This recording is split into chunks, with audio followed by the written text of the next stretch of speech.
Bonjour et bienvenue sur la chaîne Fishing Karna. Aujourd'hui nous allons parler de la pêche au leurre en hiver. Donc voilà, cette vidéo sera séparée en plusieurs catégories.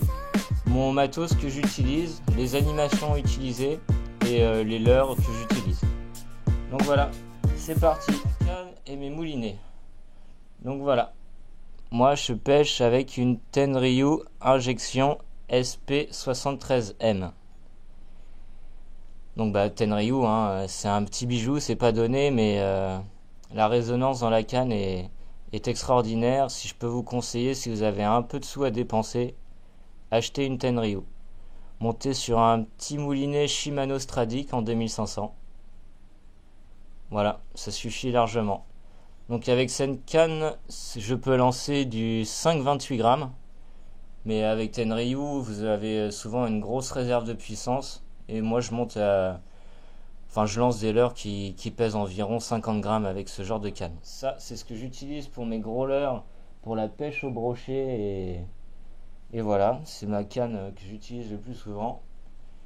Et ma dernière nouveauté que je viens d'acheter, c'est une canne Ultimate. C'est la 5SP73ml. Donc voilà, montée avec un moulinet Shimano Technium en 2500 toujours. Donc voilà, cette canne a une action un peu plus souple. J'utilise principalement pour la pêche du cendre et des petits carnassiers, style la perche, les petits brochets, etc. Moi je pêche principalement avec de la tresse et un bas de ligne en fluorocarbone. Donc quand je pêche le brochet, la plupart du temps, moi j'utilise du fluorocarbone en 0,35 mm qui résiste à un poids d'environ 7 kg. Ça suffit largement. Et quand j'ai envie de pêcher un peu plus fin avec des petits leurres pour être un peu plus discret, je prends ce fluoro qui est du 0,24 mm et qui a une résistance de 3,5 kg. Donc voilà au niveau des fluoros. Au niveau de la tresse, c'est quasiment la même chose. Quasiment, c'est de la Power Pro en 8 brins. Voilà, moi je vous la conseille. Elle glisse bien dans les anneaux, il n'y a pas de frottement. Elle s'use pas très vite. Et voilà, la tresse, franchement, au niveau des lancers, personnellement, c'est ce que je conseille. Et pour moi, c'est ce qu'il y a de meilleur. Donc voilà. Après, ce que vous pouvez utiliser aussi, c'est moi, je les range dans une petite boîte comme ça. C'est au niveau des agrafes. La plupart du temps, j'utilise des agrafes de taille 1. Voilà, ça marche bien. Et sinon, quand je pêche un peu plus fin avec des plus petits leurres, j'utilise des agrafes de taille 0. Voilà, il y en a deux dans la même. Voilà, j'utilise des agrafes de taille 0. Bon, c'est tout petit, mais ça résiste quand même à l'attraction de quelques kilos qu'un poisson peut exercer sur l'agrafe. Donc voilà, une petite boîte, c'est bien pratique pour ranger tout ce que vous avez. Drop shot, des petits hameçons texans. C'est beaucoup quand je vais en street fishing, ça. Des petits pois de 3 à 2 grammes. Donc voilà, une petite boîte, je trouve ça bien pratique. Au niveau des animations en hiver, moi ce que je vous conseille, là on va prendre l'exemple d'un one-up, quoique non, pas celui-là. Voilà la nouveauté méga basse. Avec ça j'ai fait une boucherie, donc on s'en fout pour le moment. Donc voilà, quand vous avez votre leurre, premièrement vous le lancez. Voilà, vous attendez qu'il touche l'eau. Et à ce moment-là, vous allez garder votre bannière tendue pour que votre leurre prenne contact avec le fond. Et je répète, bannière tendue, ça veut dire que votre tresse soit tendue.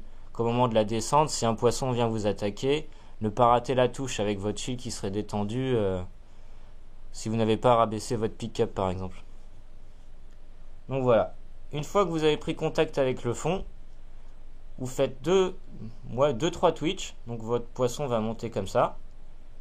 En finissant par du linéaire.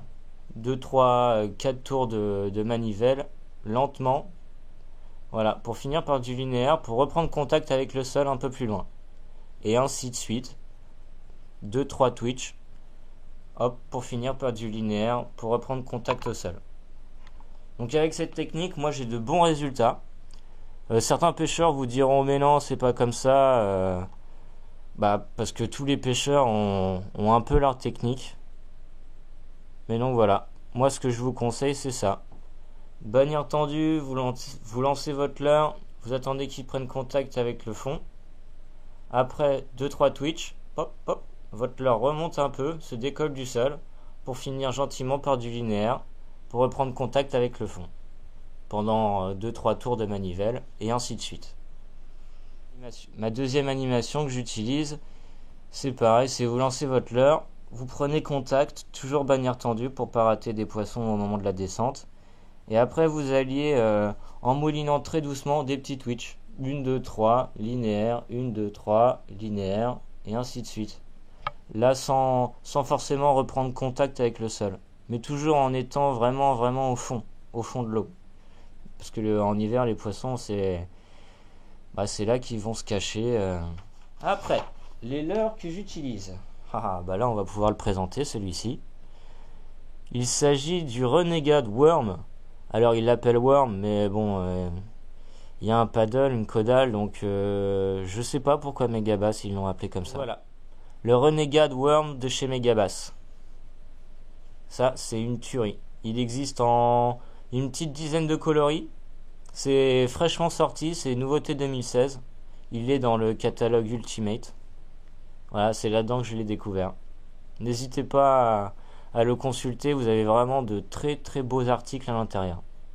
Il fait 10 cm pour 8 grammes si mes souvenirs sont bons. Et franchement, il marche très bien. Il coule comme le McDraft. Je sais pas si vous avez eu l'occasion de regarder la vidéo sur notre chaîne. En gros, ça veut dire qu'il va tomber mais en tournoyant sur lui-même. Donc j'ai remarqué aussi une petite chose, c'est que les poissons croquaient plus sur des petites tailles en ce moment. Moi je pêche en Normandie, dans la région rouennaise, et le 4 pouces, ça marche très bien. Donc voilà, vous l'aurez reconnu, le One Up, incontournable pour l'hiver. Avec une petite TP en 7 grammes pour aller au fond, en 5 ou en 3 grammes, ça le fait suffisamment. Ça dépend de votre zone de pêche, du courant dans l'eau, etc. Après, pour la pêche au sand, vous avez le Bakori Shad KB de chez Madness. Donc il existe en plusieurs coloris aussi, avec une nage. Au niveau des coloris, après, vous avez un petit rose comme ça, pailleté chartreuse. Vous avez le Bakori 110 qui est un peu plus gros. Voilà, il est un peu plus fat. Donc voilà au niveau du Bakori Shad. Il est un peu cher. Donc ce que je peux vous proposer comme variante, c'est acheter du Rolling Shad de chez Xorus.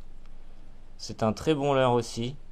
Et j'ai vu une petite astuce d'Amignac. Je sais pas si vous connaissez ce youtubeur très connu. Je pense que oui. En gros, il plonge ses leurres qui sont un peu durs, qui ont une résistance au niveau de la queue pour avoir une meilleure souplesse. Il les plonge dans l'eau bouillante pendant 1 minute, 1 minute 30. Et après, en gros, votre leurre ressort un peu plus souple, mais il n'est pas déformé ni fondu. Voilà, il est juste un peu plus souple. Donc ça peut servir si vous avez des leurres vraiment durs qui ont du mal à bouger. Voilà la petite astuce. Pour pêcher avec des leurres un peu plus gros, j'utilise aussi le McDraft de chez Megabass. C'est un leurre souple. Alors ces deux leurres ont la particularité de couler en tournoyant sur eux-mêmes. Comme ceci. C'est très attractif, ce genre de descente de leurre, à mon avis, pour les brocher. Il n'y a pas tous les leurres qui l'ont. Donc voilà, le McDraft. Si vous voulez plus d'informations, on a déjà fait une vidéo sur ce leurre. Je vous conseille d'aller la regarder. Voilà, le McDraft de chez Megabass. Après, vous avez un bon jerk. C'est le Glide Hustler de chez Vagabond. Alors ça, c'est juste une tuerie. Une sonorité bien grave. Et en gros, ce leurre va faire des zigzags dans l'eau. Sans forcément lui donner des jerks. Juste du linéaire suffit à l'activer pour qu'il avance comme ceci. Et après, vous avez le BKS Blue Ocean S de chez Tacklehouse. Donc ça, ça aussi c'est une tuerie en sinking. Donc voilà, il est coulant, donc vous pouvez attendre et le laisser tomber au fond pour aller traquer les poissons là où ils sont. Le BKS de chez Tacklehouse. Donc voilà au niveau des Des leurres que j'utilise pour la pêche en hiver. Petit récap, le Renegade de chez Megabass, nouveauté 2016. Le One Up de chez Sawamura, connu, reconnu. Ça c'est l'Empêche Bredouille. Et le Bakuri Shad KB de chez Madness. Voilà.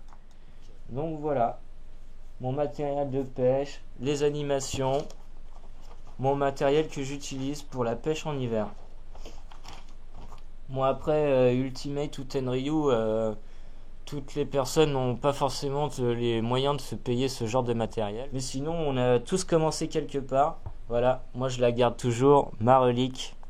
Vous l'aurez sûrement reconnu, la Shimano Katana, achetée à Decathlon. Avec ça, j'ai pris pas mal de poissons. Et vous la trouverez aux alentours d'une 40aine d'euros à Decathlon. Ma première canne.